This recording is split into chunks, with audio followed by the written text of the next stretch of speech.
السلام علیکم جی، احسن Abbasi مشنین tourism club کی طرف سے اگر آپ لوگوں نے مظفر آباد پورے شہر کا نظارہ دیکھنا ہے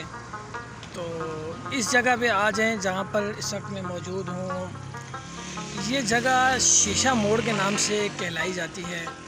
جی۔ آپ جب مظفر آباد سے ناران کی طرف مڑتے ہیں تو تقریباً 1.5 سے 2 کلومیٹر کی مسافت کے بعد لیفٹ سائڈ پہ ایک مسجد بنی ہوئی ہے، اس جگہ پہ آ کے رکیں اور یہاں سے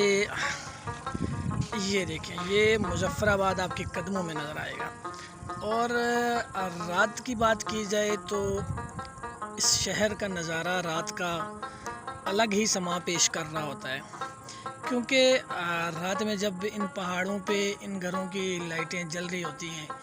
تو دیکھنے والے کو ایسے محسوس ہو رہا ہوتا ہے کہ جیسے آسمان میں تارے چمک رہے ہیں۔ آپ جب بھی ناران کی طرف آئیں اس سپاٹ پہ رکیں، اس نظارے کو اپنی آنکھوں میں محفوظ کریں، اس نظارے کو اپنی یادوں کے ساتھ لے کر جائیں تاکہ آپ کا جو سفر ہے، آپ جب اپنے سفر کو یاد کریں ان حسین نظاروں کو اپنی یادوں کے ساتھ جوڑ کے رکھیں۔ جڑے رہیے مشنین ٹورزم کلب